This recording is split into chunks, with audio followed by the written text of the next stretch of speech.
वहाँ जिंदगी वहाँ में हम साथ एक बहुत सुंदर यात्रा पर निकलेंगे। इट्स अ ब्यूटीफुल जर्नी जहाँ पर हम आध्यात्म को समझ रहे हैं through the domain of science, विज्ञान। क्योंकि आध्यात्म एक भावनात्मक चीज होती है, लेकिन विज्ञान बहुत रैशनल और लॉजिकल होता है। तो मैं हमेशा मानता हूँ कि आज की युवा पीढ़ी को अगर हमें आध्यात्म समझाना है तो we have to use study, the research, the vocabulary of science. और खुशी की बात यह है कि साइंस धीरे धीरे धीरे आध्यात्म तक पहुंच रहा है। आइंस्टीन ने बहुत समय पहले कहा था, science and spirituality are complementary to each other. Science without spirituality is lame, spirituality without science is blind. विज्ञान और अध्यात्म एक साथ चलना चाहिए। इसको थोड़ा स्लो करें, आवाज आ रही है। तो आज का जो टॉपिक है, it is all about anger management. बचपन से हमको आज तक किसी ने नहीं कहा कि भैया थोड़ा बहुत गुस्सा करो, किसी ने नहीं कहा, लेकिन छोटे बच्चों को भी गुस्सा आता है। तो ये एंगर प्रबंधन जो है ना, इसको हम बहुत एक डीप फिलॉसफी में समझेंगे। ये एंगर क्या है, कैसे इसको बाहर निकालना है, और हमारे हेल्थ को कैसे इम्पैक्ट करता है। और खास कर जो पहले दिन से मैं बता रहा हूँ, इतने छोटे छोटे बच्चों को जन्मजात इतने रोग क्यों हो रहे हैं, तो इसको एक बहुत ब्यूटीफुल तरीके से हम समझने की कोशिश करेंगे। और आज के दिन पर I will explain to you the science of quantum. Quantum मतलब एनर्जी होती है, ऊर्जा। सारा खेल ऊर्जा का है। तो हम उसको एक एनर्जी के एंगल में भी जरूर देखेंगे।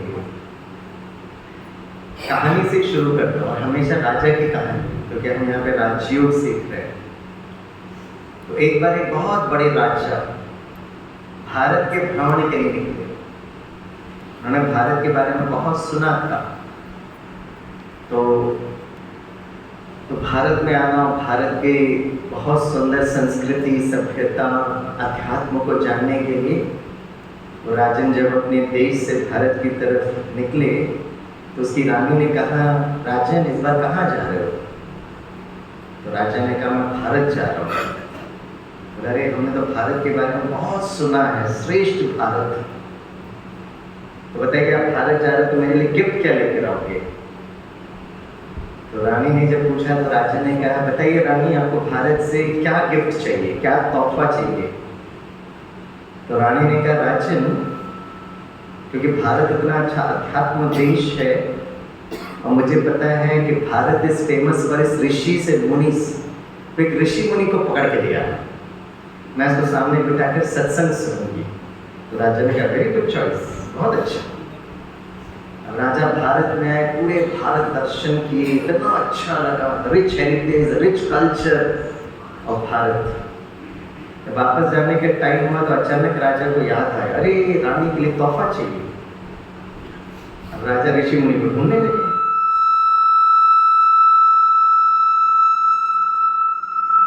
तो राजा ऋषि मुनि को ढूंढने लगे, तो घोड़े से जा रहे थे, भाई कहाँ से मैं ऋषि मुनि ढूंढूं? आपको मेरी आवाज सुनाई दे रही है पीछे? इनको आवाज सुनाई दे रही है? हाथ उठाए। Thank you. तो राजा घोड़े में जा रहे थे, रथ में जा रहे थे। तो राजा ने कहा, जंगल की तरफ लेके जाओ, क्योंकि ऋषि मुनि जंगलों में मिलते हैं। जब जंगल की तरफ बढ़े तो राजा ने देखा एक पेड़ के नीचे ऋषि मुनि बड़े प्यार से ध्यान मग्न अवस्था में, डूब तपस्या। तो राजा ने उसको देखा, ऋषि मुनि चेहरे पर इतना तेज, आंखों में इतनी रोमानियत, वो तेजो में ऑरा। तो राजा को लगा ये ऋषि मुनि को हम लेके जाए। तो राजा रथ से उठा और ऋषि मुनि को झटका देकर कहा, हे ऋषि मुनि, आपको मेरे साथ मेरे राज्य में चलना है। तो ऋषि मुनि ने धीरे से आंख खोला तो देखा राजन खड़ा है। उसने मुस्कुराते हुए ऋषि मुनि ने कहा, नहीं मैं नहीं आऊंगा। राजा को गुस्सा आने लगा, आपको पता नहीं मैं कौन हूँ? मैं राजा आपको आदेश दे रहा हूं कि आपको मेरे साथ चलना है। फिर भी वो ऋषि मुनि ने मुस्कुराते हुए कहा, मैं नहीं आऊंगा। राजा के साथ इतनी लश्कर, इतने सैनिक थे, तो राजा ने कहा जो सारे सैनिक है ना ये मेरे हैं, तो मैं उनको ऑर्डर करता हूँ कि तुमको मेरे साथ चलना होगा। पहले तो प्यार से बोला, लेकिन जब ऋषि मुनि ना बोला तो राजा आवेश में आने लगे। फिर ऋषि मुनि ने कहा, नहीं भाई मैं तो नहीं आऊंगा। फिर राजा ने कहा, हे ऋषि आपको पता नहीं मैं कौन हूं? मैं राजाओं का राजा हूं, और अगर आप मेरे साथ नहीं चलोगे तो मैं तुमको बंदी बना दूंगा। तो ऋषि मुनि ने मुस्कुराते हुए कहा, राजन बहुत समय से आप कह रहे हो आप राजा हो, राजाओं के राजा हो, सच बात बताओ आप कौन हो? तो राजा ने कहा मैं कौन हूं? ऋषि मुनि ने कहा, सत्यता में आप मेरे गुलाम के भी गुलाम हो। You are the slave of my slave. रहे ऋषि मुनि आप बताओ ऐसे आपने क्यों कहा? ये तो मैं अभी आपको बंदी बना दूंगा। ऋषि मुनि मुस्कुराते हुए कहा, राजन क्रोध मेरा गुलाम है और वो क्रोध आपको नचा रहा है, तो आप मेरे गुलाम के भी गुलाम कोई ना, स्लेव ऑफ माई स्लेव। राजन एकदम हाथ जोड़े, चरण स्पर्श के आशीर्वाद दिए और अपने राज्य चले गए। जब राजा राज्य महल में पहुंचे तो रानी बेताब थी। रानी ने पूछा, राजन कहाँ गया मेरा तोहफा? आपको मैंने कहा था भारत जा रहे होते ऋषि मुनि को पकड़ के ले आना, सत्संग सुनूंगी मैं। राजा ने कहा, हे रानी बहुत अच्छे ऋषि मुनि मिले मुझे, मैं उनको तो नहीं लेकर आ पाया, मैं माफी चाहता हूँ, लेकिन उनका एक बहुत सुंदर संदेश आपके लिए लेकर आया। रानी ने कहा, कौन सा संदेश है? बोला आप राज है ना दरबार में चले। जैसे ही राजा रानी दरबार में पहुंचे तो सारे लोग बैठे थे, मंत्री बैठे थे। तो राजा ने कहा, मैं भारत का दर्शन करके आया हूँ, एक अच्छी बात मैंने वहां से सीखी है, मैं आपके साथ शेयर करना चाहता हूँ। तो सभी ने कहा, भाई क्या शेयर करना चाहते हो? तो राजा ने 2 हीरा निकाला। राजा ने कहा, ये 2 हीरा दिखने में एकदम समान है, अब आप पता लगाइए इसमें असली हीरा कौन सा है। इन दोनों में से कोई एक ही हीरा असली हीरा है। सबने आकर उसको देखने का प्रयास किया, तो दोनों को दोनों सेम हीरा। अब इसमें असली हीरा कौन सा है, नकली हीरा कौन सा, कैसे पता चले? तो कोई समझ ही नहीं पा रहा था। तो उस सभा में एक सूरदास जी थे जिनके आंखें नहीं थी। तो उन्होंने कहा, राजन मैं पता लगाता हूँ कि इसमें असली हीरा कौन सा है। तो राजा को बड़ा आश्चर्य हुआ, मतलब जिनके आंखें हैं वो तो पता लगा नहीं पाए, सूरदास जी आप कैसे पता लगा पाओगे? बोला बस राजन ये दोनों हीरा मुझे दीजिएगा, तो थोड़ा वक्त दीजिएगा, मैं बाहर जाकर आता हूँ। राजा ने कहा, आपको जितना समय लेना चाहे ले सकते, जहाँ जाना चाहिए। और अपने मंत्रियों को भेजा, जाके देखो भाई वो पीछे बाहर क्या कर रहा है। फिर सूरदास जी दोनों हीरे को लेकर गए। कुछ समय के बाद वापस आता है, एक हीरा राजा को पकड़ाता है और कहता, राजा ये असली हीरा है। राजा ने देखा करेक्ट आंसर। तो राजा ने सूरदास से पूछा, सूरदास जी बताइए ये 2 हीरे में से असली हीरा कैसे पता लगा पाए? तो सूरदास ने कहा, राजन बहुत सिंपल है, ये दोनों हीरे को मैं बाहर लेकर गया, सूर्य के प्रकाश में रखा, राइट, सूर्य के प्रकाश में रखा। जो असली हीरा होता है ना कभी गर्म नहीं होता है, कांच बहुत जल्दी गर्म भी हो जाता है और कांच बहुत जल्दी टूट भी जाता है। तो बताइए हमें क्या बनना है, हीरा बनना है या कांच बनना है? Should I become a diamond or just a glass that breaks away any minute? हीरा बनना है या कांच बनना है? ये हमारे पास चॉइस है। Life is a question of options, life is a question of choice. तो चॉइस लेने के पहले ही जो एंगर है ना, करना चाहिए या नहीं करना चाहिए, ये हमारी स्वतंत्रता है। तो अगली बार जब भी एंगर आए ना, गुस्सा, तो एंगर के सामने एक अल्फाबेट डी लगा दीजिएगा। बताइए एंगर के सामने डी लगाने से क्या होता है? डेंजर। गलती से मैंने विद्यार्थियों से पूछा, बच्चों एंगर के सामने डी लगाने से क्या होता है? एक खड़े पर कहता है, सर एंगर के सामने डी लगाने से डैंगर होता है सर। हमने कहा डैंगर नहीं है, डेंजर है, डेंजर, वेरी वेरी डेंजरस। ये स्वामी भाई नहीं बोल रहे।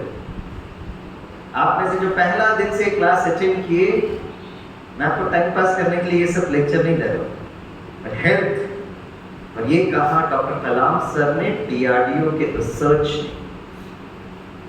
कि जो बंदा जितना ज्यादा गुस्सा करेगा उतना हार्ट अटैक होने के चांसेस। और मैंने पहला दिन डॉक्टर कलाम का रिसर्च बताया, दूसरे दिन डॉक्टर कलाम का है ना पूरा वीडियो मैंने देखा। जैसे जो आज पहली बार आए हैं वो आपको लग रहा होगा मैं बोल क्या रहा हूँ भाई, और आप मन ही मन डिबेट करेंगे, लेकिन बहुत क्लियरली ये बात है, गुस्सा करेंगे तो सबसे पहले हार्ट का प्रॉब्लम। भारत में एक पैरामिलिट्री फोर्स है,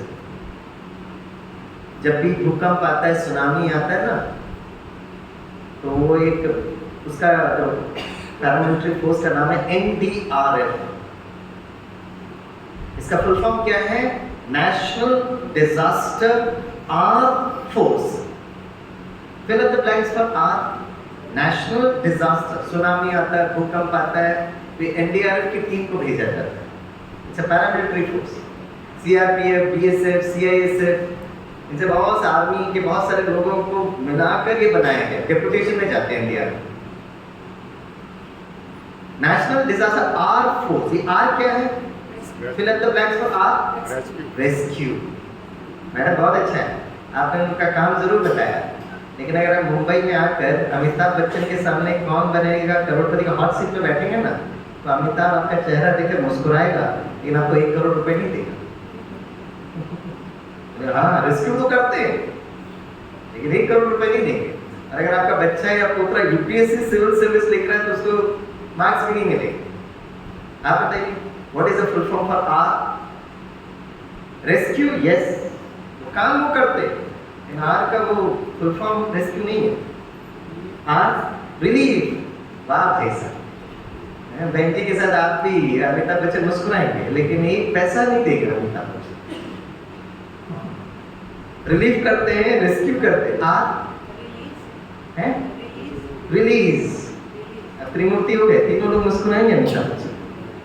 अरे शाबाश, तो किसी को तो 1 करोड़ रुपए मिलना चाहिए भाई। आपको अगर नहीं चाहिए, कितने समाज सेवक हैं, उनको दे दो भैया। हाँ, national disaster arm force. R English word. भाई थोड़ा मुस्कुरा लीजिए, मुझ पर गुस्सा मत करिए, जवाब नहीं मिल रहा है तो सोचिएगा। आर, हाँ जी, रिसर्च। भूकंप में रिसर्च तो बहुत अच्छी बात है। मैंने जो मैनेजमेंट किया ना, I have done MBA in disaster management. तो मैं आपने रिसर्च बोला है, तो डिजास्टर क्यों होता है उसका रिसर्च मैं आपको जरूर बताऊंगा। It is national disaster. एक होता है रिएक्शन और एक होता है रिस्पॉन्स। अब आप ये दोनों में चूज करिए मैडम, रिएक्शन है या रिस्पॉन्स है।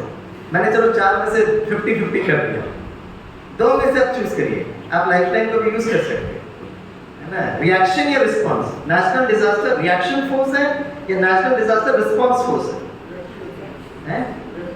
अरे भाई मैं 2 से पूछ रहा हूँ, तीसरा ऑप्शन को लेकर आ रहे हैं सर। रैपिड को काम कर रहे हैं। रिएक्शन है या रिस्पॉन्स है? Reaction. Answer is response force. Response. Reaction और रिस्पॉन्स में पता क्या अंतर है? कुछ समय पहले केरला में वायनाड में बहुत बड़ा लैंडस्लाइड हुआ, पूरी की पूरी पहाड़ी हिल गई और करीब 20 किलोमीटर तक वो पहाड़ी अपने साथ लोगों को खींच के ले गए। लोगों, खेती, पूरा घर, सब कुछ खींच के ले गए। 20 किलोमीटर ट्रैवल किया उसने।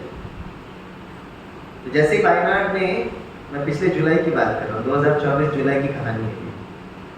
तो जब ये हुआ तो 2nd बटालियन NDRF पोस्ट किया गया था।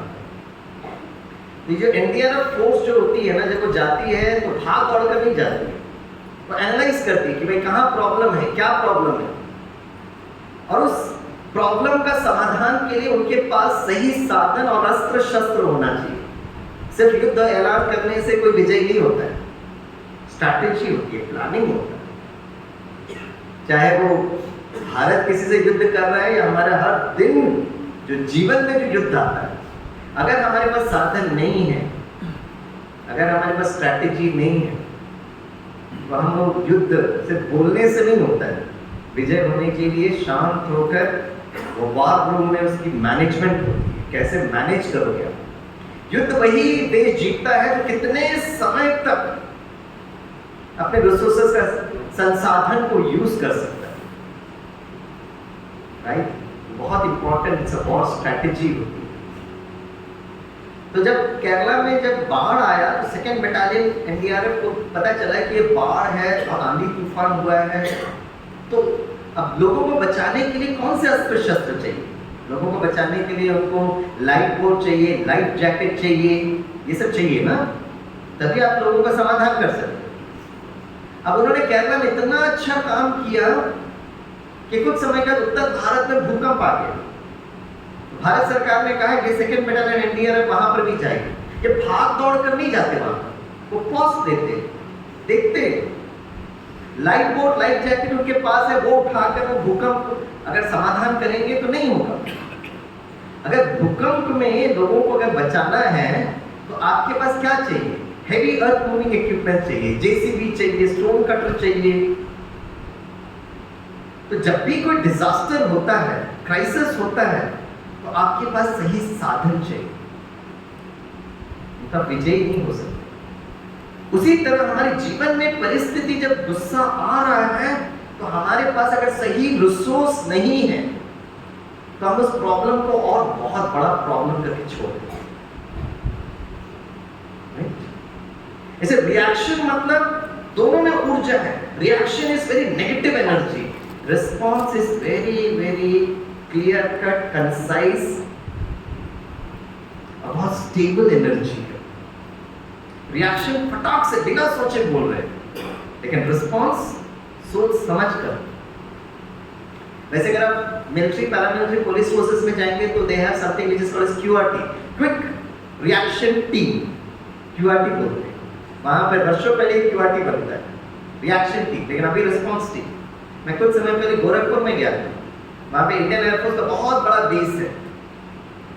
तो वहां पे जब मैं गया था तो वहां के जो चीफ जो थे, कमांडेंट जो इंडियन एयरफोर्स के थे, उन्होंने कहा स्वामी भाई, हम लोग पहले जब एयरफोर्स का पायलट ट्रेनिंग देता है तो हम लोग हमेशा रिएक्शन की बात करते हैं, रिएक्शन रिएक्शन रिएक्शन। आप विश्वास नहीं करोगे स्वामी भाई, अभी हमने रिएक्शन वर्ड बोलना बंद कर दिया, वी स्पीक अबाउट रिस्पॉन्स। अब देखिए, इंडियन एयरफोर्स की मैं बात कर रहा हूं, सागर में वो जो शिप है इतना तेजी से चल रहा है और सागर की लहरों में वो शिप है ना इस तरह से डामाडोल हो रहा है और आपका फ्लाइट उतर रहा है। आप में से बहुत लोग फ्लाइट में चढ़े होंगे, जब उतरता है लखनऊ एयरपोर्ट, दिल्ली एयरपोर्ट, जब उतरता है तो इट्स स्टेबल, आपका रनवे स्टेबल होता है और वहां पर वो स्पीड पर आता है और नेचुरली पैसेंजर एयरफ्लाइट को बहुत ज्यादा स्पीड नहीं होती, उसके हिसाब से तो एयरफोर्स की speed is much much much high, it's Mach 3, Mach 4, Mach 5 बोलते हैं उसको। तो जब वो लैंड करता है तो एक स्टेबल जगह पर लैंड कर रहा है। अब आप इंडियन एयरफोर्स की बात कर रहे हैं, जब वो लहर सागर में लहरा रहा है, हर पल डायनामिक है, वो शिप आगे बढ़ रहा है, खड़ा नहीं है, शिप आगे बढ़ रहा है, लहरों में लहरा रहा है और आपकी फ्लाइट आ रही है, जेट आ रहा है हाई वेलोसिटी में और आपकी रनवे इज ओनली 50 मीटर्स। इस 50 मीटर्स के अंदर आपको ब्रेक लगाना है। मतलब कितना स्टेबिलिटी वो एयरफोर्स के पायलट को चाहिए, कितनी स्टेबिलिटी। और वो कमांडेंट सर मुझे बता रहे थे, इनका प्रोटोटाइप में जब उनकी ट्रेनिंग दी जाती है तो ट्रेनिंग कैसे देते हैं, उनको रिएक्शन और रिस्पॉन्स में उनको सिखाया जाता है कि अचानक अगर आपको कॉकपिट में धुआं या अग्नि का है तो कौन सा बटन आप 1 सेकंड के अंदर प्रेस करोगे। मैंने कहा वो तो रिएक्शन हुआ, बोला नहीं, जब आप धरती के नजदीक हो तो कौन सा बटन प्रेस करना है, जब आप आसमान में हो तो कौन सा बटन प्रेस करना है। जब धरती के नजदीक हो और आपको स्मोक दिख रहा है तो एक बटन, लेकिन बहुत हाई वेलोसिटी में जब जा रहे, जब आपको इजेक्ट करना होता तो दूसरा बटन प्रेस करना पड़ेगा। और उस कमांडेंट ने मुझे इतना क्लियर कट समझाया कि कौन सा बटन प्रेस करना है, कहां पर आपको उसके लिए रिएक्शन से नहीं चला। रिएक्शन तो बस रोड मेमोरी है, बस प्रेस करो। कहाँ पर हूँ, मुझे इजेक्ट होना है या मैं उतर सकता हूँ, दोनों में से लेफ्ट बटन या राइट बटन, ये जो जजमेंट है ना, इसको रिस्पॉन्स कहते हैं। जैसे मैं क्रोध प्रबंधन करना है तो बहुत अच्छा डायलॉग बोलना पड़ेगा। सभी सीधे बैठे, इंग्लिश में डायलॉग बोलिए। आई, जोर से बोलिए, ये डराइए नहीं है, थोड़ा प्यार मोहब्बत से बोलिए। आई, और थोड़ा प्यार करिए। आई, बहुत ध्यान से सुनेंगे और इसका हिंदी अनुवाद बताना। मैं इंग्लिश में बोल रहा हूँ, हमारी इंग्लिश भी सुधर जाएगी। बोलिए, I have no control of what happens with me, but I can take absolute control of what happens dash dash. आओ कितने अच्छी बच्ची है, सामने बैठ के dash dash. अरे fill up the blanks, रिक्त स्थान पूर्ति करो। I have no control of what happens with me. मेरे साथ क्या हो रहा है उसका कोई कंट्रोल मेरे हाथ में नहीं है। But I can take absolute control. मैं वो सारा कंट्रोल ले सकता हूँ और what happens dash dash. मतलब मेरे साथ जो हो रहा है मेरा उस पर कोई कंट्रोल नहीं है। आप कोई कैसे आपसे बोल रहा है आप थोड़ी ना डिसाइड करेंगे, उसका मन करेगा आपको जैसे बोल रहा है बोलेगा। हम थोड़ी ना किसी को मैनेज कर सकते हैं। तो मुझे कोई कंट्रोल नहीं है कौन स्वामी भाई के साथ कैसा व्यवहार कर रहा है, अच्छा या बुरा मुझे नहीं कंट्रोल है। हाँ मैं रिक्वेस्ट कर सकता हूँ, but I can take absolute control of what happens। एक है with me और दूसरा क्या है with me के हिसाब से नजदीक बताइए। with me सेल्फ, उसको कहते हैं within me। I have no control of what happens with me। मेरे साथ बाहर के लोग कैसे व्यवहार कर रहे हैं, रिश्तेदार कैसे कर रहे हैं, परिवार के सदस्य कैसे कर रहे हैं, दोस्त सखियां कैसे बिहेव कर रही है, पड़ोसी अड़ोसी पड़ोसी कैसे व्यवहार कर रहे हैं, मेरे को कोई कंट्रोल नहीं है। But I can take absolute control of what happens within me. मेरे अंतर में क्या चल रहा है उसको कंट्रोल में लेके, ये योद्धा की निशानी है।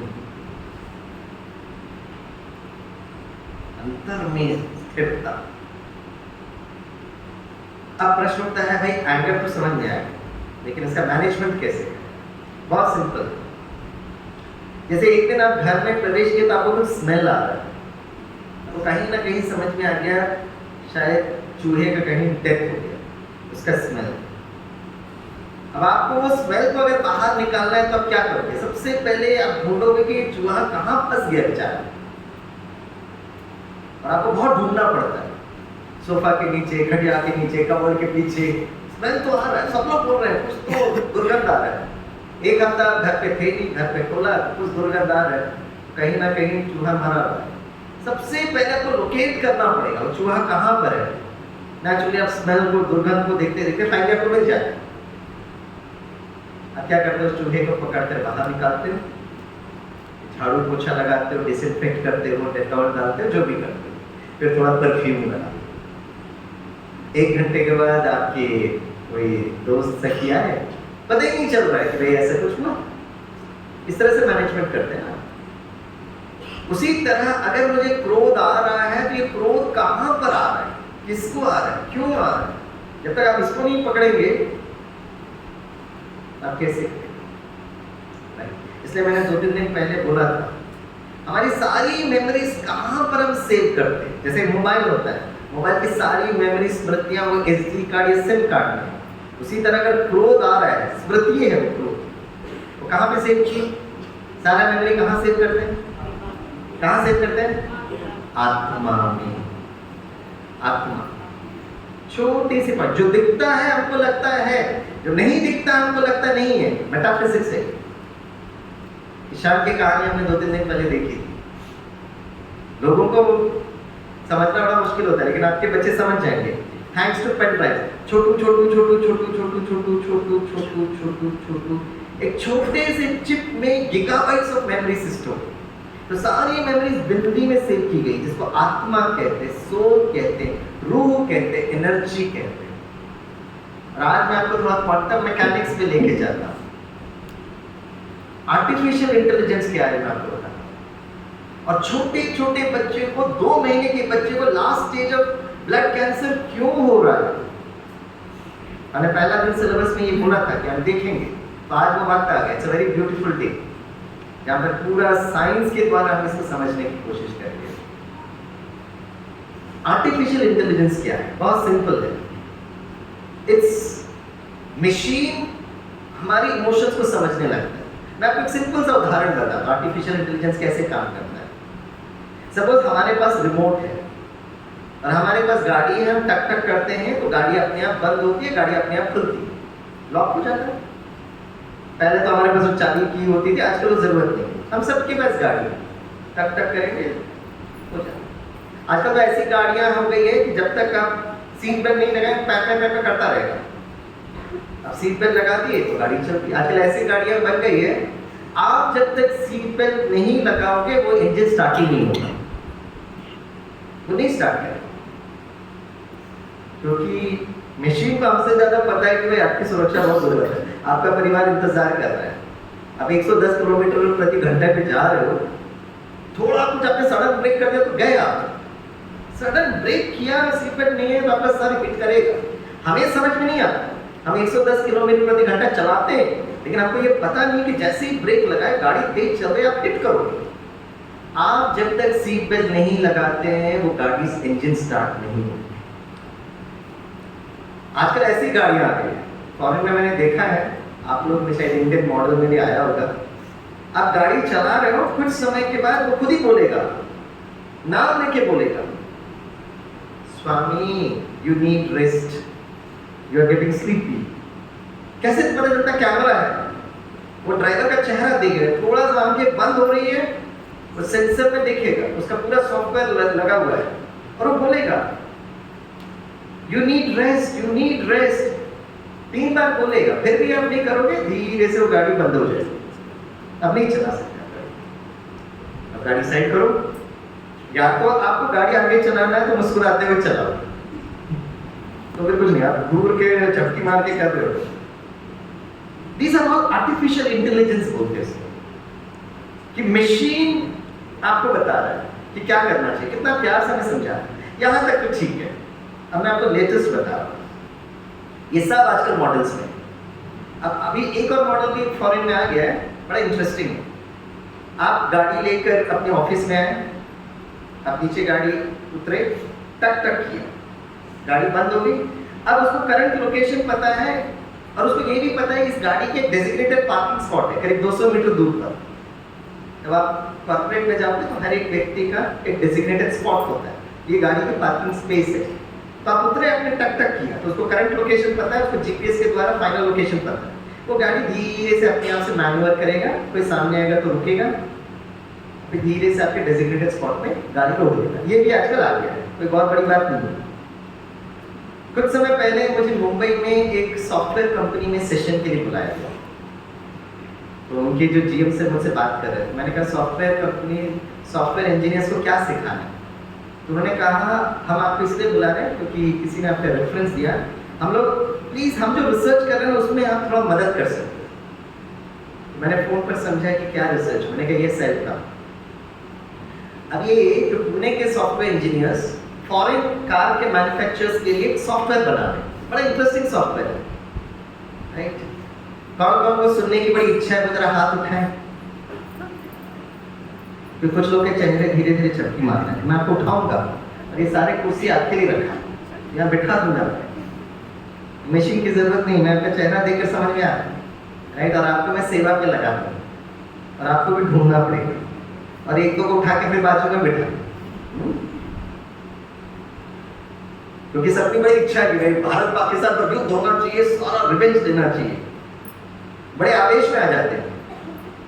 इनका भी टाइम मिलेगा ना तो ये योद्धा अपने आप को कैसे तैयार करता है ये सीखना चाहिए, चाहे वो स्पेशल सर्जिकल स्ट्राइक हो, स्पेशल फोर्सेस हो या एनएसजी कमांडोज हो, राइट? एनएसजी कमांडोज को जब मैं ट्रेनिंग के लिए जाता हूँ तो उनको सिखाया जाता है उनको ये ब्लैक हैट कमांडोज को किसी भी जंगल में, उनको पता ही नहीं कौन सा जंगल, उसमें डाल देते हैं। 10 दिन तक उस जंगल में रहना है और निद्रा जीत बनना है, नींद पर विजय पाना है। और सोना कितना? सिर्फ 10 मिनट, इसको पावर नैप कहते हैं।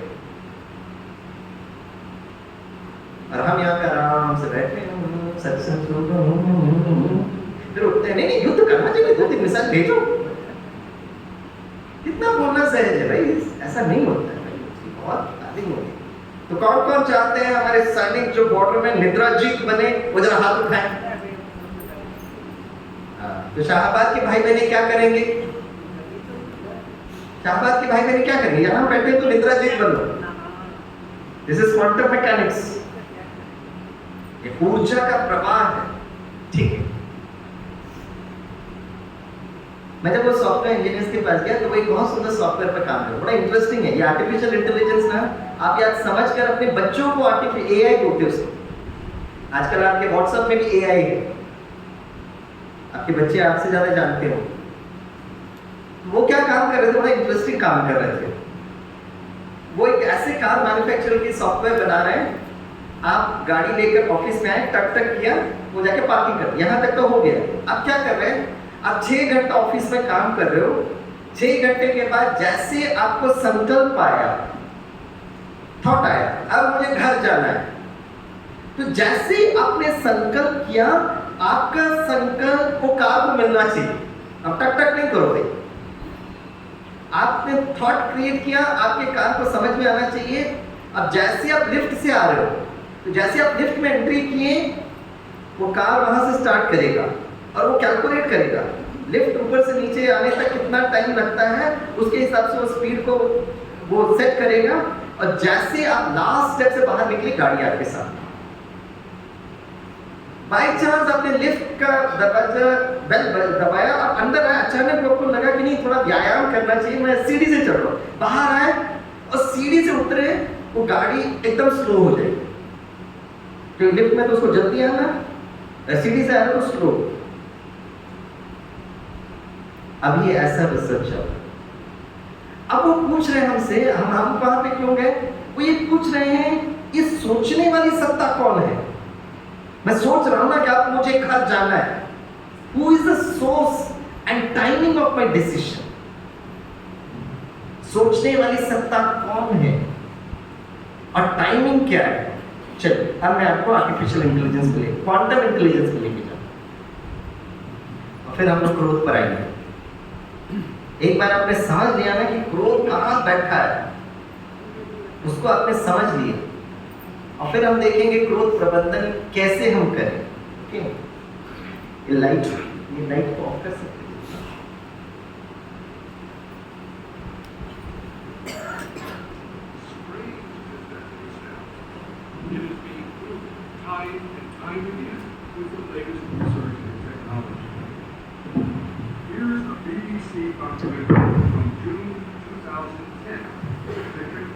This phenomenon.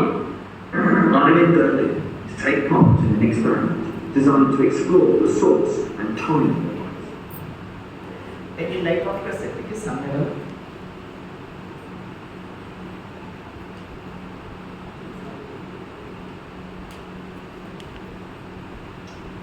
देखिए, बर्लिन में एक्सपेरिमेंट चल रहा है। ओके, आज जो हम आर्टिफिशियल इंटेलिजेंस में जो कुछ भी देखते हैं ना, ये आज से 15 साल पहले रिसर्च हो चुका है, इसलिए हमारे मोबाइल में ये सब कुछ है। और आज जो रिसर्च वैज्ञानिक कर रहे हैं वो 15 साल के बाद हमारे सिस्टम पर आएगा। तो देखिए, बर्लिन का रिसर्च है। अब 2 मिनट इसको इंग्लिश में सुनना। रिसर्च का ऑब्जेक्टिव क्या है? 2010 का रिसर्च है। I'm in Berlin to take part in an experiment designed to explore the source and timing of my decisions. English में कहने the source and timing of my decision. ये सोचने वाली सत्ता कौन है और ये कब की लेती है डिसीजन? देखते हैं।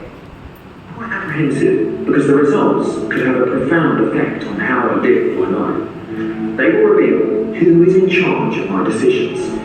ये लास्ट स्टेटमेंट इंग्लिश में क्या कहा उन्होंने? It will reveal who is in charge of my decision. जो मैं निर्णय लेता हूँ वो सत्ता कौन है? Right? Is it a conscious limb or an unconscious mass of grey matter that I have no control over? So this is going to be looking at my brain. Another day, another scanner. The experiment is simplicity itself. I have to randomly decide and then immediately press one of these left or right buttons. मैं आपको experiment क्या मैं बता देता हूँ, फिर आप English में उसको देखते रहना। एक व्यक्ति को क्या क्या स्कैनर के अंदर डाल दिया, उनके एक एक हाथ में एक स्विच डाल दे दिया और उसको रैंडमली प्रेस करना, left right left right right right left right press करना है, आपको जो मन करेगा प्रेस करिएगा। और जो फिजिसिस्ट जो है वो वैज्ञानिक, वो बाहर से भी लाए तो कंप्यूटर स्कैनर उसके डिसीजन को एनालाइज कर, कोई बहुत बड़ी बात नहीं है, लेकिन देखिए कैसे हो रहा है।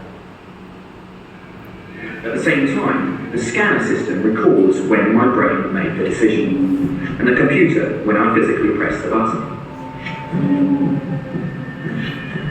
Okay, Marcus, let's ready to start.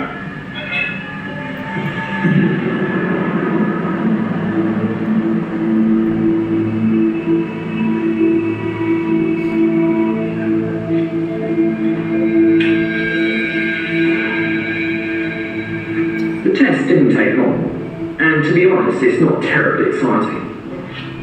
But I'm hoping the results will be a bit more interesting. अब रिजल्ट क्या है मैं बताता हूँ, हिंदी में बता देता हूँ, फिर आप वेरीफाई करना। रिजल्ट ये है, उसको कहा गया लेफ्ट राइट प्रेस करो। तो रिजल्ट ये था कि वो कोई भी स्विच प्रेस करने के 6 सेकंड पहले बाहर का व्यक्ति जो खड़ा है वो बता सकता है कि आप लेफ्ट प्रेस करो या राइट प्रेस करो। 6 सेकंड पहले आपने प्रेस नहीं किया, आप सोच रहे हो, जैसे आपने सोचा कि मुझे लेफ्ट प्रेस करना है, वो प्रेस करने के 6 सेकंड पहले बाहर के व्यक्ति को समझ में आ गया कि आप कौन सा प्रेस करना है। 6 सेकंड विज्ञान की भाषा में बहुत हाई है। 6 second is too huge time. कैसे कर रहे देखते हैं।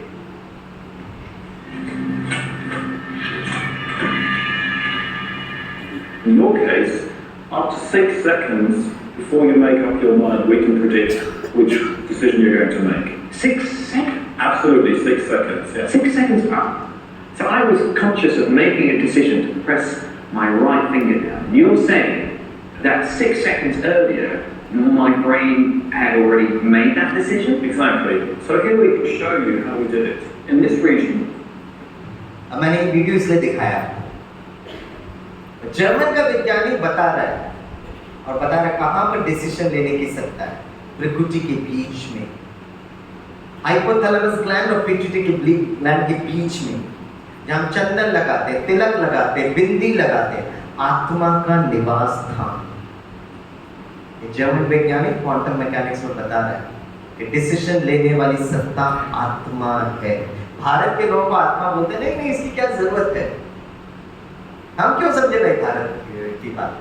जर्मनी, इसलिए मैंने कल के शाम के सेशन में भी कहा था, मेरा दोस्त है श्रीधर भाई, IIT NIT, उसकी मामा जो है यूनिवर्सिटी ऑफ बर्लिन में संस्कृत डिपार्टमेंट है।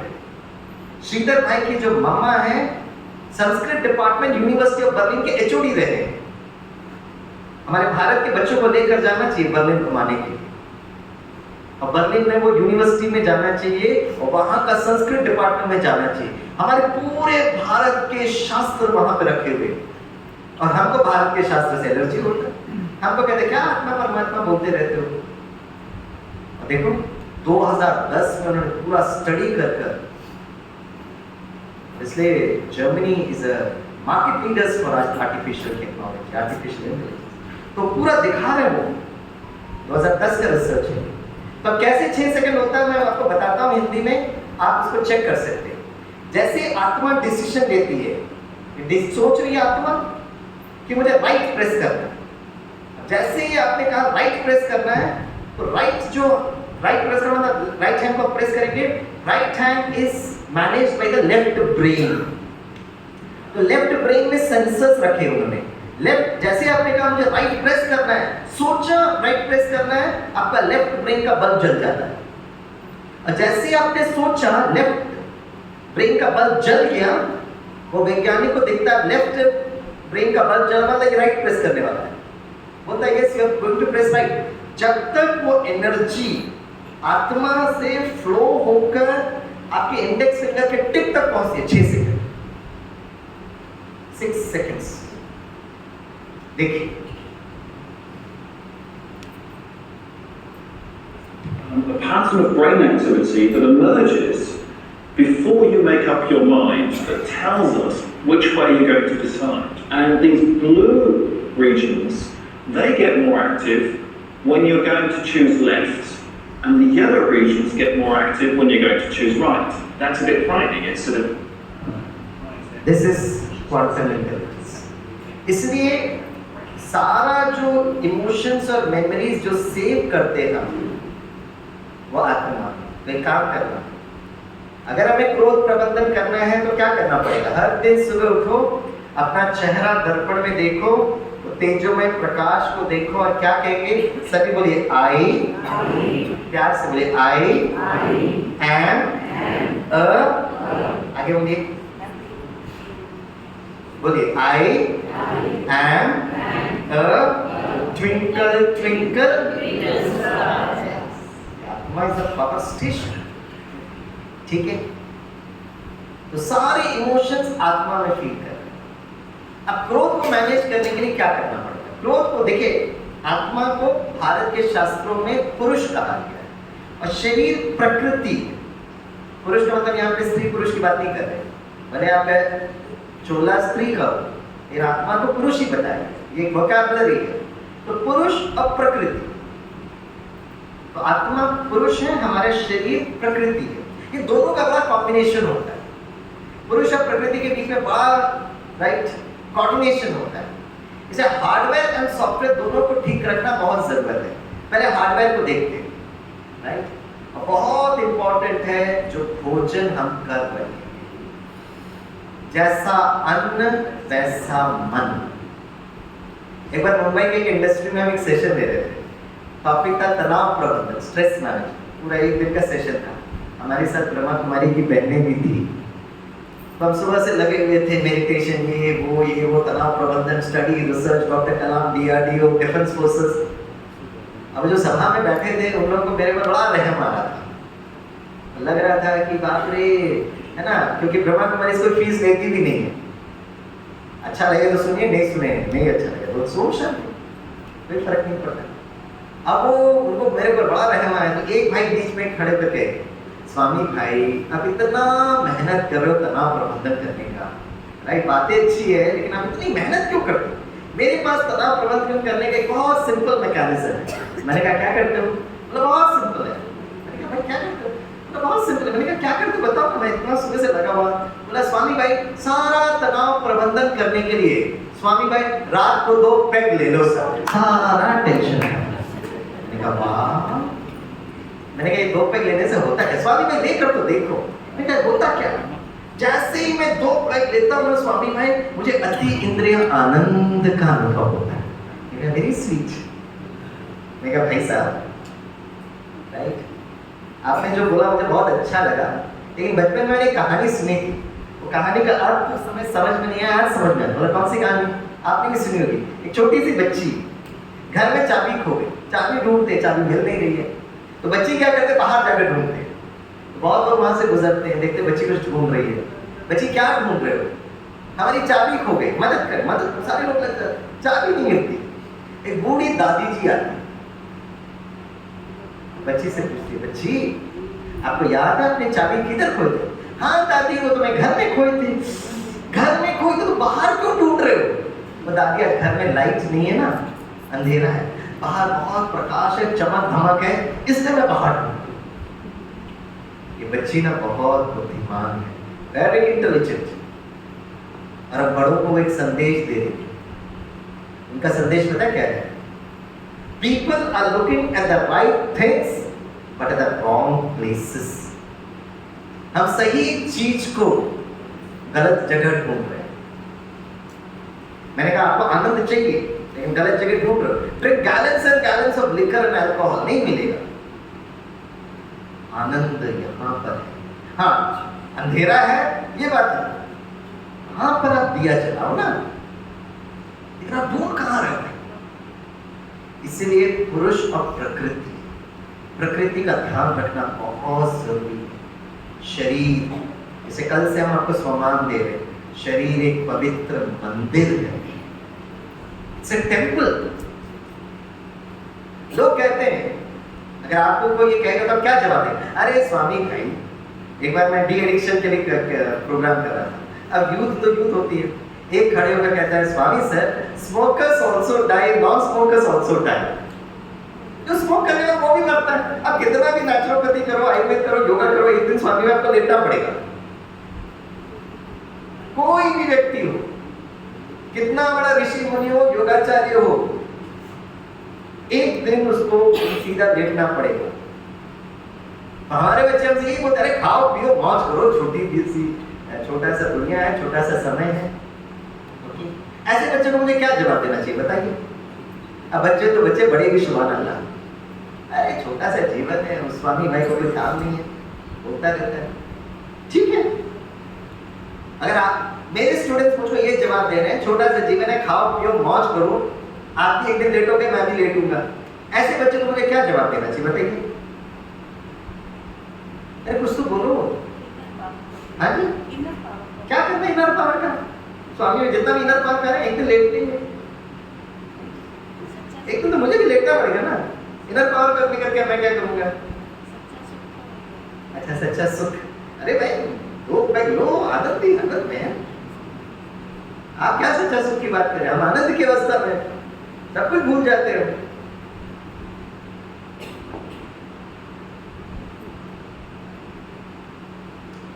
पता है इसका जवाब क्या है? खाओ पियो मौज करो, एक दिन लेटेंगे।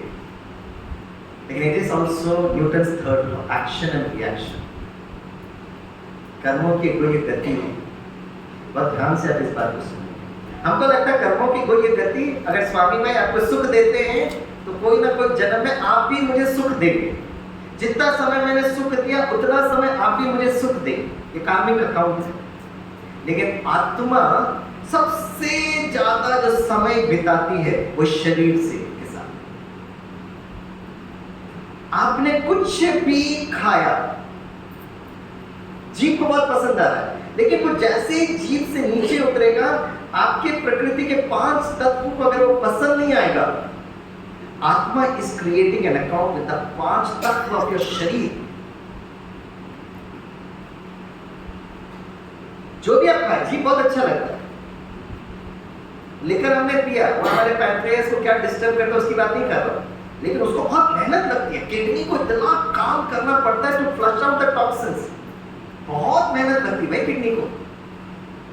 आप तो सो जाते हो, किडनी इतना मेहनत करता रहता है। किडनी के साथ आप अकाउंट क्रिएट कर रहे हो। आत्मा ने प्रकृति के 5 तत्व के साथ आपने एक अकाउंट क्रिएट किया, और जैसे आत्मा शरीर छोड़ेगी, क्वांटम मैकेनिक्स है, अगला जो मां के गर्भ में जो शरीर बन रहा है, same account you are going to create. खाओ पियो मौज करो, इस जन्म की बात नहीं है, you are carrying an account. क्यों आजकल छोटे बच्चे दिव्यांग के स्वरूप में जन्म ले रहे हैं? ऐसे ही जन्म लेते हैं। और मैं आपको बता रहा हूं, वी आर वर्किंग, हमारी research team is working in the department of mind body medicine. Research तो ऑलरेडी बहुत तक हो गया, जब हम पेपर पब्लिश करेंगे आपको बताएंगे। ऑलरेडी हम आपको कह रहे, रिक्वेस्ट कर रहे हैं कि हमारे आने वाले बच्चे, आने वाले पोतरे पोतरी, हम चाहते हैं कि स्वस्थ रहे। कितनी we are doing a project along with FOGSI. What is FOGSI? Federation of gynaecology society of India. We are working with ISAR, Indian society for assisted reproduction. We are working with IFS, Indian fertility society. इस सारे associations के साथ, gynaecology के साथ हम काम कर रहे हैं। हम कह रहे हैं, हर माता पिता चाहते हो का बच्चा स्वस्थ हो, लेकिन जब जन्म लेते हैं हालत खराब हो जाती है। उस बच्चे के, उस माता पिता के साथ एक अकाउंट है, लेकिन सबसे बड़ा अकाउंट उस आत्मा का शरीर के 5 तत्व से। तो अगली बार, आज पूरा दिन में जो भोजन कर रहे हैं आपकी अपनी चॉइस है, लेकिन जैसे ही आप जीभ के अंदर वो एंट्री करेंगे, you are creating an account with your own प्रकृति। मैं डरा नहीं रहा हूं, लेकिन मैं ये अपने विद्यार्थी कितने साल से मुझे पूछते थे ये प्रश्न, इस प्रश्न का जवाब मैं ढूंढ रहा था। जब हम लोग रिसर्च किए तो इस जवाब में मिला। सो प्लीज, ये पीना है, स्मोक करना है, नहीं करना है, आपकी अपनी चॉइस। और एक और रिक्वेस्ट करता हूँ, हमारे में से बहुत सारे लोग, मैक्सिमम मेरे ख्याल से लोग, अगर आप इस ब्रह्मा कुमारी इस विद्यालय में अगर आए हैं तो इतनी तो प्यूरिटी आप में है, शायद ये सब हम स्मोक ड्रिंक तो नहीं करते। लेकिन आज मैं बहुत प्यार से रिक्वेस्ट करता हूँ, एटलीस्ट अपने शरीर की प्रकृति को समझते हुए, और अगर आपको क्रोध प्रबंधन करना है, इमोशंस को ठीक रखना है, please avoid non vegetarian food. Please, non veg food बहुत बड़ा कार्मिक अकाउंट है।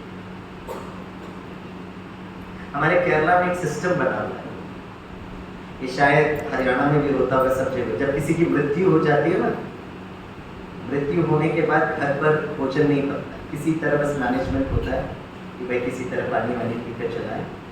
और जब वो व्यक्ति को जब शमशान घाट पे लेकर उसके अंतिम संस्कार करते हैं, हमारे केरला में नियम है कि हमारे घर में जब हम वापस आते हैं ना, तो नज़दीक एक नदी है, तो नदी में डुबकी मारकर हमारे ये जो भी हमने कपड़ा पहना उसको धो कर ही आप घर के अंदर आ सकते। जब मेरी लौकिक मामा ने शरीर छोड़ा, मैं मामा से बेहद प्यार करता था, नेचुरली हर माँ ऐसी ही होती। मेरी माँ थी, उनका मृत शरीर को सीधे घर पे नहीं लेकर आया गया क्योंकि दीदी को दूसरे शहर से आना तक टाइम लगा था, तो उनको मॉर्चरी में रखा था। जब हमारी लौकिक बहन पहुंचे तो मम्मा का वो पार्थिव शरीर को घर पर लेकर आ गया, सभी ने दर्शन किया, और हम जाकर अंतिम संस्कार किए, जाके डुबकी मारे, पैंट शर्ट धोए, फिर घर के अंदर आ सकते। मेरी इतनी अच्छी मम्मा, मुझे जन्म दिया, पालना दी, संस्कार सिखाया, इनके शरीर छोड़ने के बाद अशुद्ध हो क्यों भाई? ऐसा क्यों सिस्टम बना है?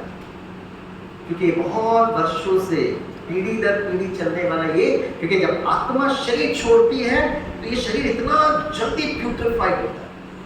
जैसे कभी डिजास्टर के समय पर आप और नहीं गए, बच गए, एनडीआरएफ मास्क पहनकर जाती है, वो लाशों को उठाना, कहते सबसे ज्यादा दुर्गंध, चूहा का दुर्गंध, छोटा सा चूहा, लेकिन मनुष्य जब मृत्यु हो जाती है तो इतना खतरनाक दुर्गंध होता है, सहन नहीं कर सकते, उल्टी पर उल्टी।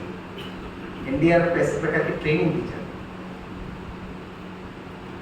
आत्मा गई तो शरीर प्यूट्रिफाइड होता है, उसकी पूरी एनर्जी नहीं है वो,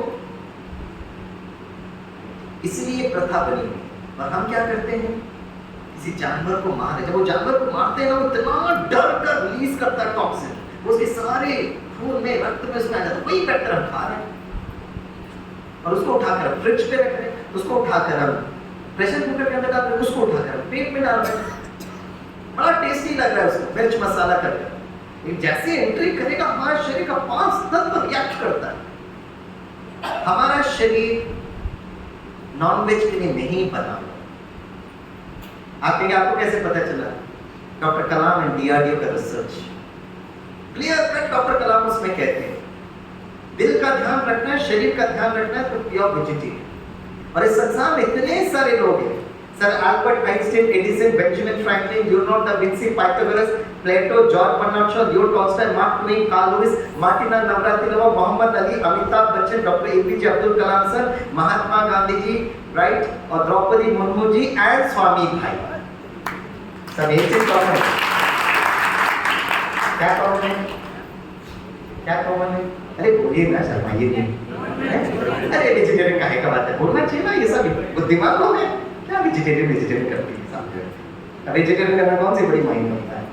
बोलना चाहिए, ये सारे बुद्धिमान लोग हैं। Yes, very intelligent people.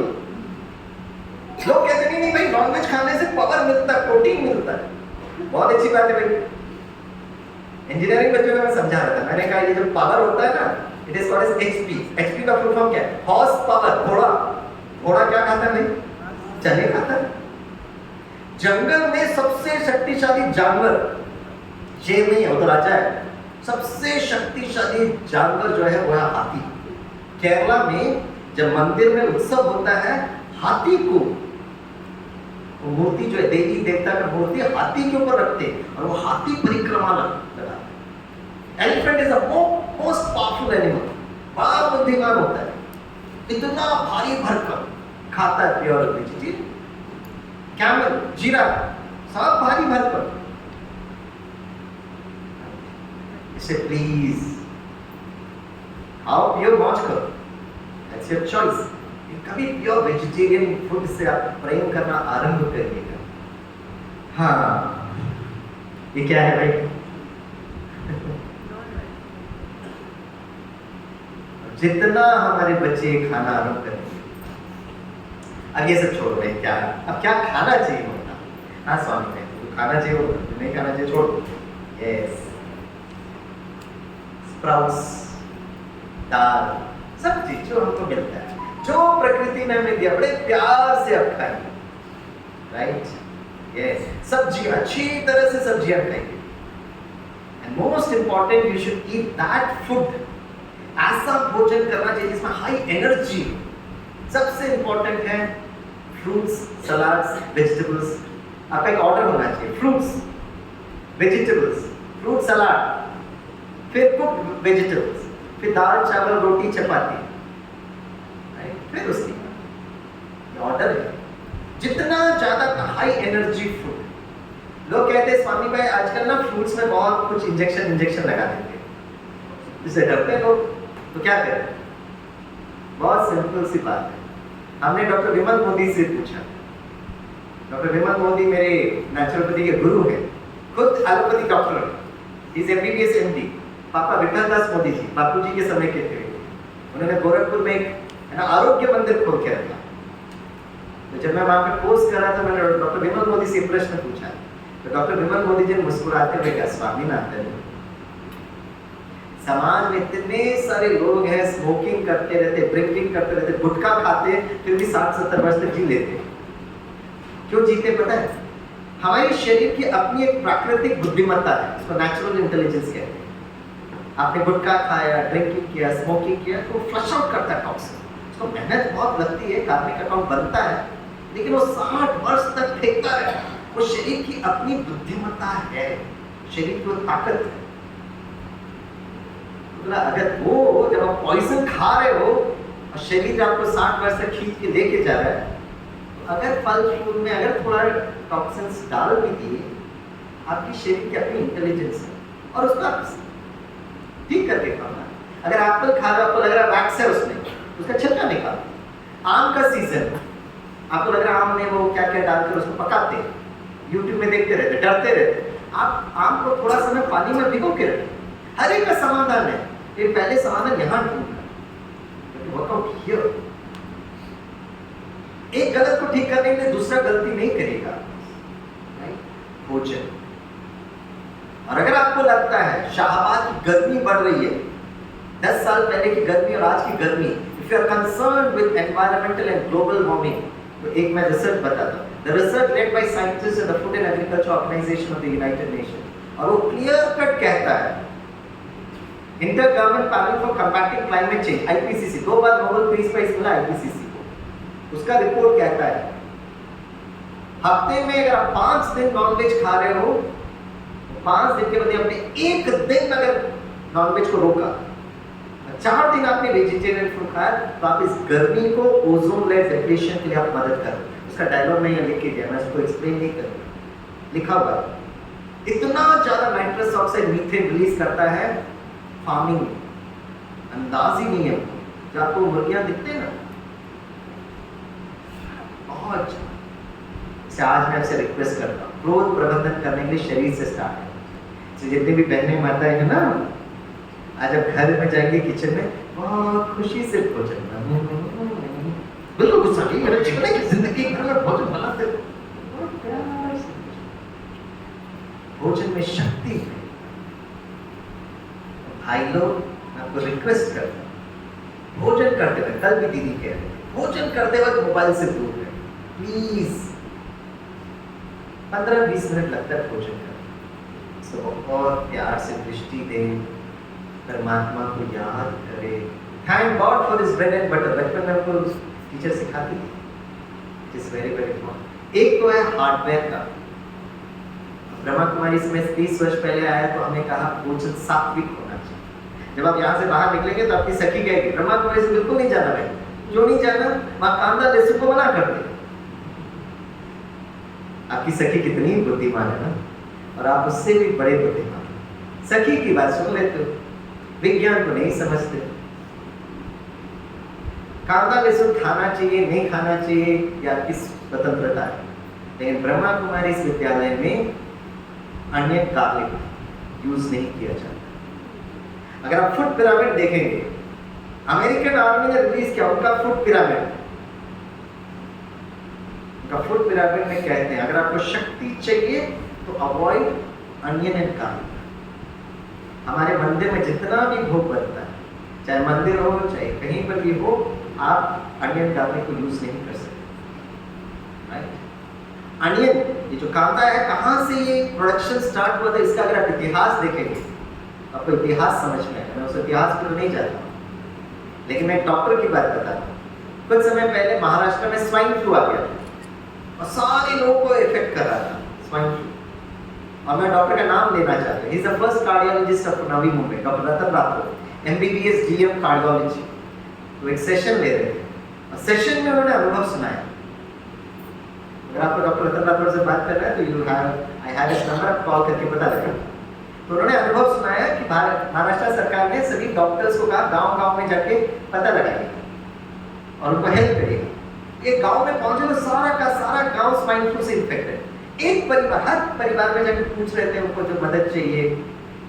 एक परिवार में गए तो उस परिवार में उन्होंने देखा कि उनके किसी भी लोग को इफेक्ट नहीं हुआ। तो बड़ा आश्चर्य हो, बोला क्या करते हो आप लोगों को कोई इफेक्ट नहीं किया। तो उसकी जो घर की जो गृहिणी थी उन्होंने कहा हमारी दादी नानी कहती थी कि जब भी कोई स्वाइन फ्लू हो ना तो अनियन को उठाकर आप खिड़की के नजदीक रख दो।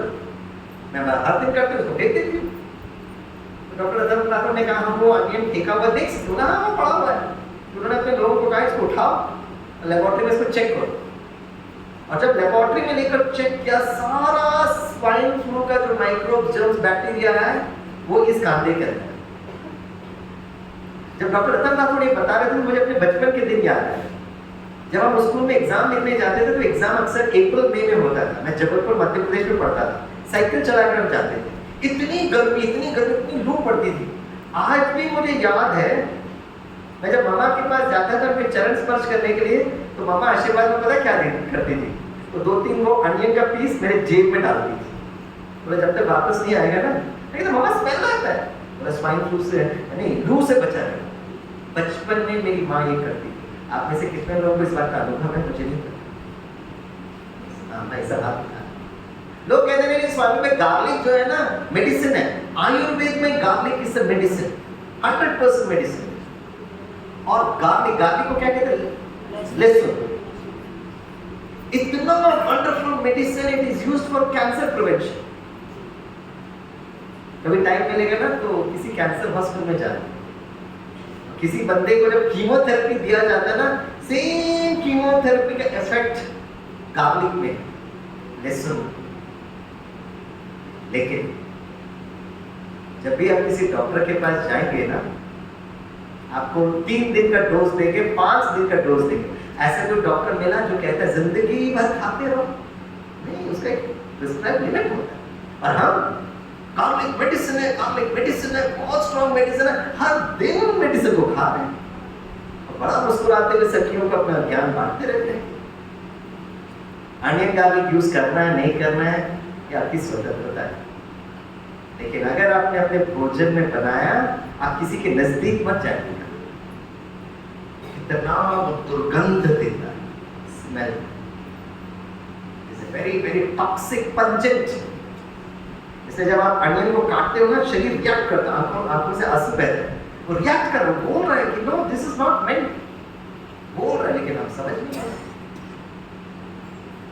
इसीलिए भोजन बहुत सात्विक होना चाहिए। अनियन गार्लिक बहुत उत्तेजक है, क्रोध को उत्तेजना देता है, because it has got chemicals which excite your endocrine system. इसे मना किया जाता है। भोजन बहुत सारा, इसको समझिएगा, इसको स्टडी करिए। कोई भी चीज जबरदस्ती से नहीं होता है, थोड़ा इंफॉर्मेशन चाहिए होता है, लेकिन ये करने के लिए सही गलत हर एक को पता है। एक बार मैं छोटे छोटे बच्चों को सेशन दे रहा था, मैंने हेल्थ पे बताया, मैंने कहा बच्चों हेल्थ के लिए बच्चों को क्या खाना चाहिए? एक खड़े पर कहता सर ऑप्शंस प्लीज। और मैंने कहा हाँ सर, मैं 4 ऑप्शन देता हूँ। Option A chocolate, option B ice cream, option C Kurkure chips. मैंने कहा मिलता है? हाँ सर ऑप्शन डाल दीजिए। ऑप्शन डी घर में माँ के हाथों का बनाया हुआ भोजन। सारे बच्चे अंकल ऑप्शन डी लॉक कर दो, अंकल ऑप्शन डी। तो मामा कहती क्या बोला चॉकलेट ऐसे ही खाता रहता है, खाता रहता है, बच्चे को पता है। शाहबाद में तो मुझे लगता फिर भी बचे हुए, मुंबई में घर के अंदर तो भोजन बनते ही नहीं, थैंक्स टू इतने सारे ऑर्डर के ठक ठक ठक आ जाता है, भोजन बनाना हम भूल गए। ब्रह्मा कुमारी सिस्टम में बहुत अच्छा सिस्टम, भाई हो या बहन हो, हर दिन भोजन बनाना आपको आना चाहिए। आई नो 100% को, maybe not as tasty as that. जैसे कभी भी आप केरला में आएंगे ना, मैं आपको बहुत प्यार से बाबा की याद में इडली डोसा सांभर चटनी खिलाऊंगा। तालियां कौन बजाएगा? केरला में आएंगे ना, मैं आपको इतना नारियल पानी पिलाऊंगा। और सबसे बेस्ट जो प्रकृति ने हमें दिया है वो नारियल है, उसको श्रीफल कहते हैं। जैसे हर मंदिर में श्रीफल को यूज किया जाता है। नारियल इतनी energetic, it is so good, full of fibre. जैसे केरला में बहुत, हमारे हरियाणा में एक प्रिंसिपल थे, केंद्रीय विद्यालय के में प्रिंसिपल पोस्टिंग हुआ। एक हफ्ते का मुझे मिले, बोले स्वामी भाई केरला तो बड़ा बुद्धिमान है लेकिन सारे लोग बेवकूफ है, नहीं ऐसे क्यों बोलते? बोला भाई केरला में चारों तरफ नारियल नारियल, आपको इडली सांभर बनाते रहते हैं। क्या करें? मैं तो जब से केरला में बस नारियल खा रहा हूं। सो गुड, नारियल पानी इज एक्सीलेंट। केला भगवान को लगाते हैं, कितना सुंदर है। बच्चे आजकल फ्रूट्स के नजदीक नहीं जाएंगे, फास्ट फूड के नजदीक जाएंगे। उनको प्लीज आप घर में जाकर कोई भाषण मत दीजिएगा, आप अपने सामने फ्रूट्स रखिए और खुशी से आप खाना आरंभ करिएगा। Quantum mechanics. फिर मैंने बच्चों को, अच्छा बच्चों बताइए अच्छे स्वास्थ्य के लिए हमें क्या नहीं पीना चाहिए? मैंने कहा मेरे कंप्यूटर हैंग हो गया बच्चों, थोड़ा ऑप्शन दीजिए। एक खड़े होकर अंकल चाय कॉफी नहीं पीना चाहिए। ठीक है ऑप्शन डालते हैं। और क्या नहीं पीना चाहिए? अंकल कोल्ड ड्रिंक नहीं पीना चाहिए। नहीं क्या बच्चे दिल मांगे मोर, नहीं अंकल लिखो। लेकिन बच्चे दिल की बात सुनो, नहीं आप पीछे में कोल्ड ड्रिंक्स, ठीक है। मेरा ऑप्शन काटिए, एक खड़े होकर अंकल शराब भी नहीं पीना चाहिए। हाँ लिख कर हो गया ऑप्शंस। छोटी बच्ची थी, उसने हाथ उठाया। मैंने कहा क्या ऑप्शन है बोलिए?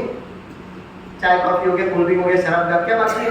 आजकल मुझे बोलने में शर्म आती है। मैं कहता रहिए कानून आई, पता कानून क्या बोलता? अंकल सिगरेट भी नहीं पीना चाहिए। मैं झूठी सोची, मैं हो गया सब कुछ। एक बच्चे के हाथ में, मैं आप क्या बात की भाई? चाय कॉफी नहीं पीना चाहिए, कोल्ड ड्रिंक नहीं पीना चाहिए, शराब नहीं पीना चाहिए, सिगरेट नहीं पीना चाहिए। बोले एक और ऑप्शन है। Can you guess which is that option? Can you guess which is that option? ये पांचवा ऑप्शन। किसी ने उस दिन मैं प्रोग्राम कर रहा था, कई बार किसी ने कहा दूध नहीं पीना चाहिए। मैं कहा लो दूध को ना बहुत ध्यान रखना, दूध is one of the greatest, दूध अपने में संपूर्ण आहार है। अगर आप दूध पी रहे हो तो दूसरा कुछ खा नहीं सकते, इट्स संपूर्ण आहार, बट कंडीशन सब है। तो दूध उस गाय से होना चाहिए जो गाय प्रसन्न है, घर की गाय। कभी टाइम मिलेगा तो मिलकर, मैं किसी पर आक्षेप नहीं लगा रहा हूँ।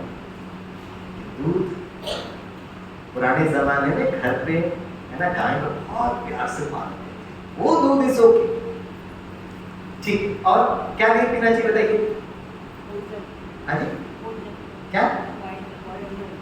हाँ एब्सोल्युटली राइट। एक बच्चे खड़े होकर कहते हैं अंकल पॉइजन भी नहीं पीना चाहिए। मैं क्या ऐसा बोले जैसे चाय कॉफी नहीं पीना चाहिए?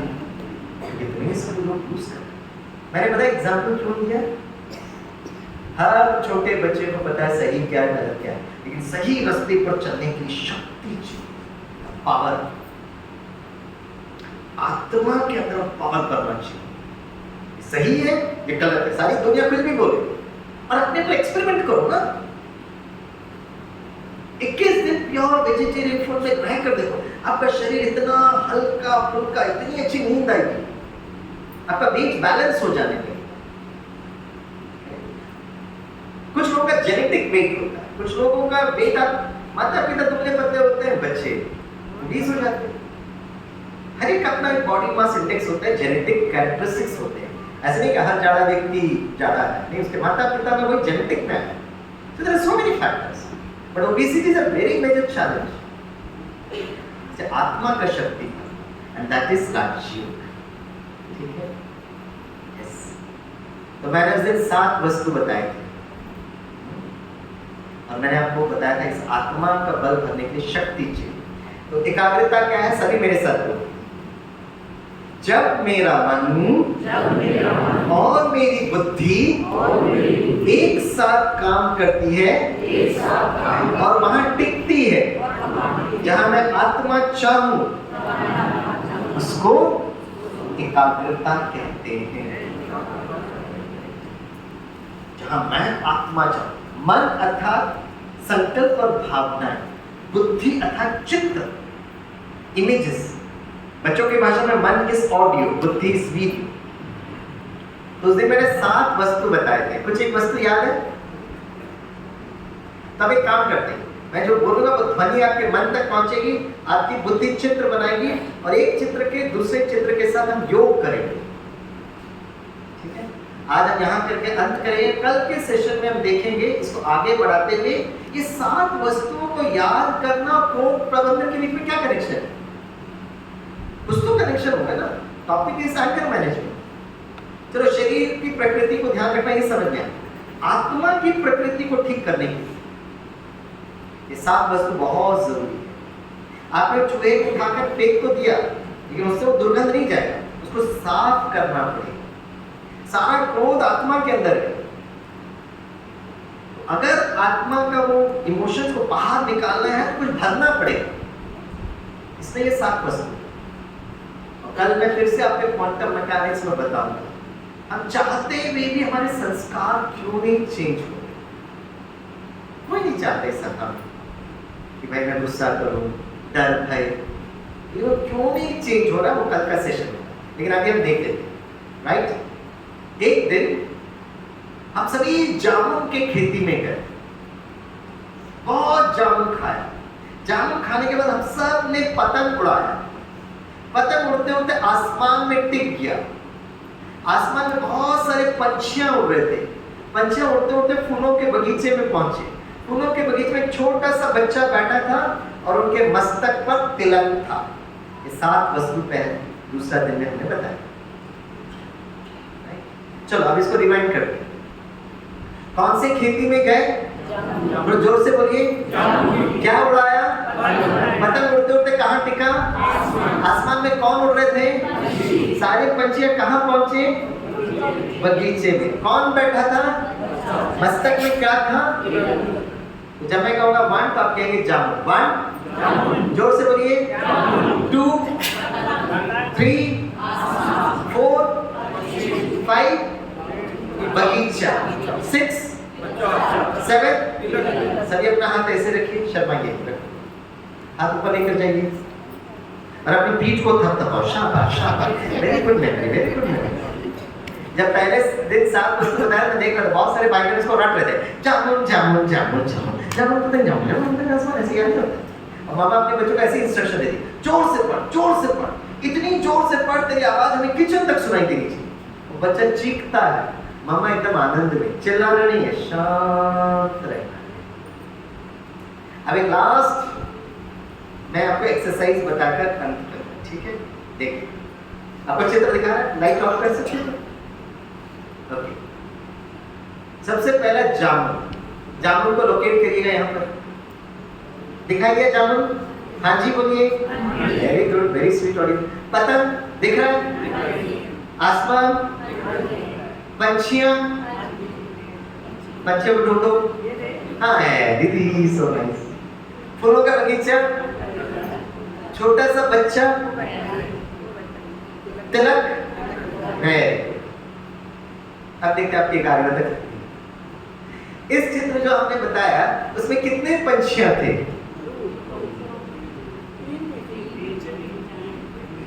कितने?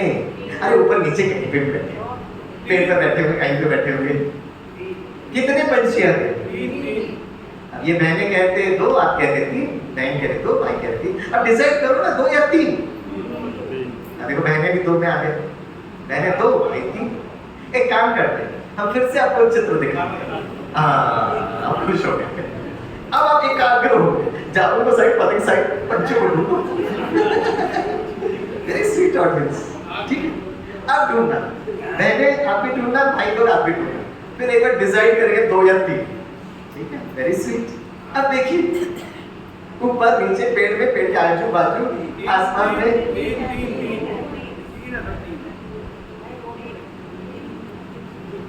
बताइए दो या तीन? नहीं, सही जवाब नहीं है।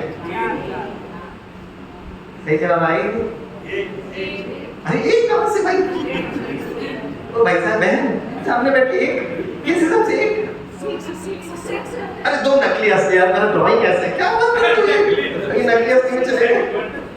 मैं मुझे लगा आपको चश्मा पहनना पड़ेगा। नहीं जहाँ की, ठीक है, अब नकली असली छोड़ो ना, मेरा पेंटिंग का प्रॉब्लम है। 6 माय गॉड दीदी, कहाँ से मिला 6? कहाँ पे? कहाँ पे?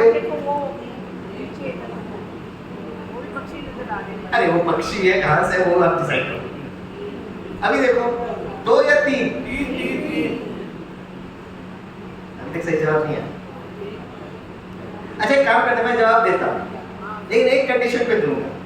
अगर मैं जवाब दूंगा, कितनों को स्वामी भाई पे बिल्कुल गुस्सा नहीं आएगा, वो मुस्कुराते हुए हाथों में तो गुस्सा आता है। टॉपिक का एंगल बराबर। ये जो भी मिसाइल छोड़ते हैं ना, ये missile should be exactly precision में गिरना चाहिए। जब फ्लाइट उतरती है ना, तो जो रनवे होता है ना, इस दीवार से इस दीवार तक होता है, और 100 मीटर 80 मीटर होता है। हाई वेलोसिटी में आ रहे हैं 200 किलोमीटर प्रति घंटा, और इस दीवार के अंदर को रुकना चाहिए। थोड़ा 1 सेकंड चला गया, उसमें गए।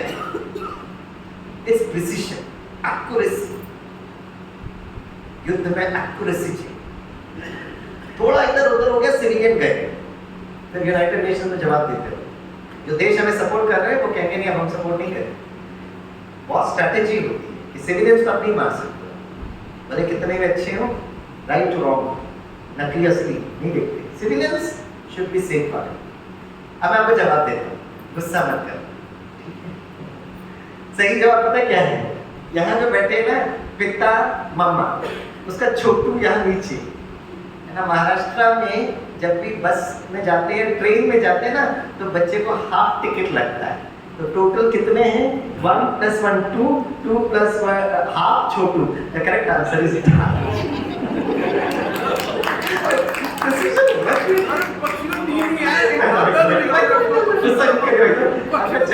मुस्कुराता सुंदर चेहरा है, मुझे बड़ी प्यारी है।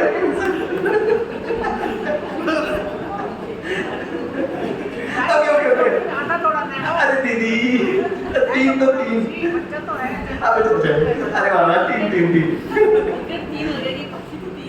हाँ, मतलब हम ऐसे कर सकते हैं, ढाई प्रकृति, 3 पुरुष, तीन आत्मा। लेकिन शरीर तो छोटा है ना, हाफ टिकट लगता है बच्चे को।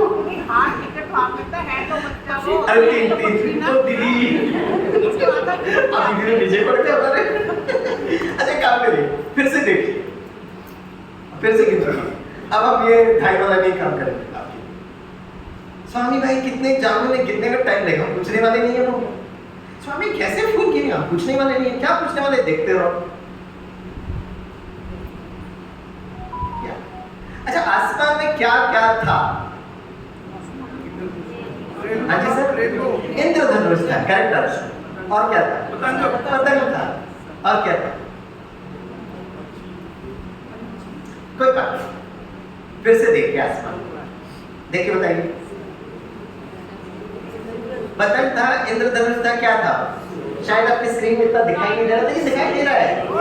हाँ देखिए, ये बादल थे, सूर्य को आपने जबरदस्ती थोड़ा छुपा के रखा ताकि आप लोग की आंखें कैच करें। भारत, हा मीन्स भास्कर, रथ मतलब जमीन, पृथ्वी। भारत एक इतना सुंदर देश है, हर दिन सूर्योदय होता है। जैसे ब्रिटिशर्स जब आए यहाँ पे तब गुड मॉर्निंग हम लोग भारतवासी ने सीखा, क्योंकि ग्रेट ब्रिटेन में वहां सूर्य निकलते नहीं था, इतनी ठंड पड़ती है। और जैसे ही थोड़ा सूर्य निकला एक दूसरे को फोन करते गुड मॉर्निंग मतलब सूर्य निकल रहा है। भारत में बता रहा है यहाँ पे सुप्रभात। भारत। अच्छा लास्ट क्वेश्चन बताकर मैं अंत करूं, इसमें 100% आप पास हो। जो छोटा बच्चा बैठा था उनके मस्तक पर तिलक था, वो तिलक कौन सा रंग का था? तालियां बजाइए अपने लिए। आपके लिए होमवर्क ये है, इस 7 वस्तु को कल तक याद करना। पहला क्या था? जामुन। दूसरा पतंग। तीसरा चौथा पक्षियां। पांचवा फूलों का बगीचा। छठा छोटा सा बच्चा। सातवां तिलक। इस 7 वस्तुओं को याद करना मतलब स्मरण शक्ति बहुत अच्छी। आत्मा कैसे सशक्त बनेगी कल के सेशन में हम जरूर देखेंगे, ठीक है? 1 मिनट के लिए सीधे बैठे।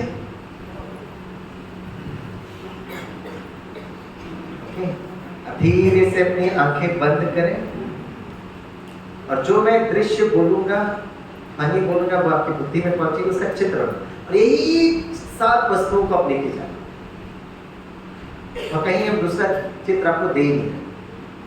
आराम से बैठिए, रिलैक्स होकर बैठिए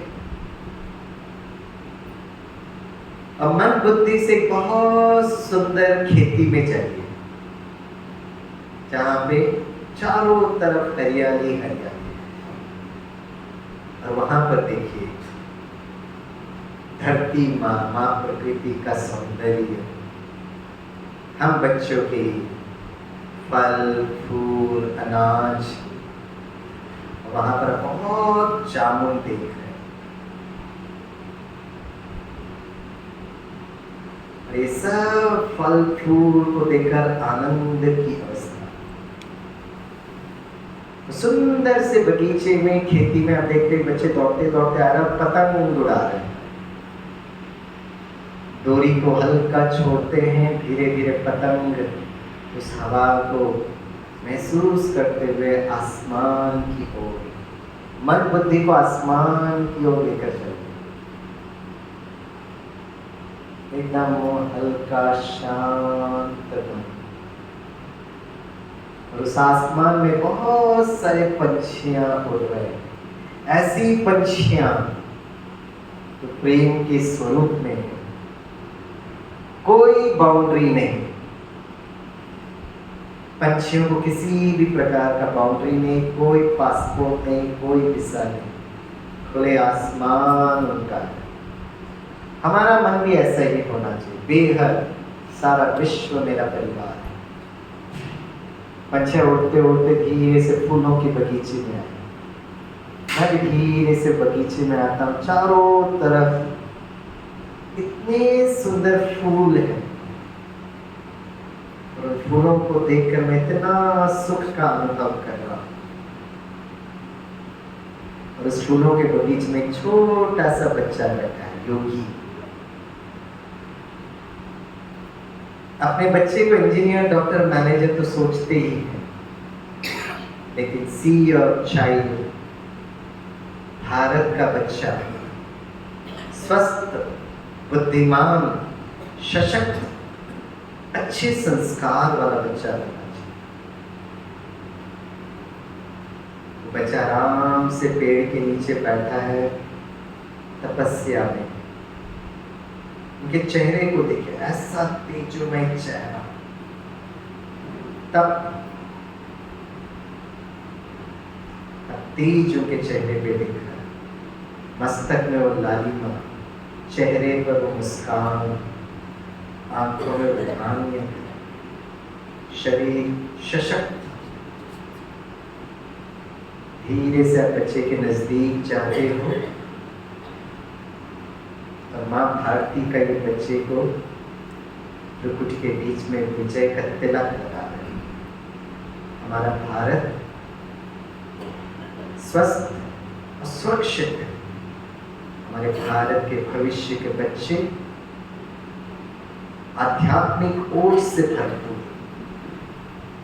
ऐसी कल्पना भारत में रख रहे हैं।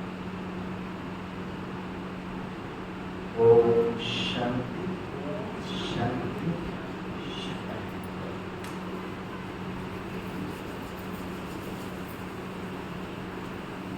दोनों हाथों को सामने लेकर आइए, श्रेष्ठ भाग्य को देखिए, दोनों हाथ को जोड़िए।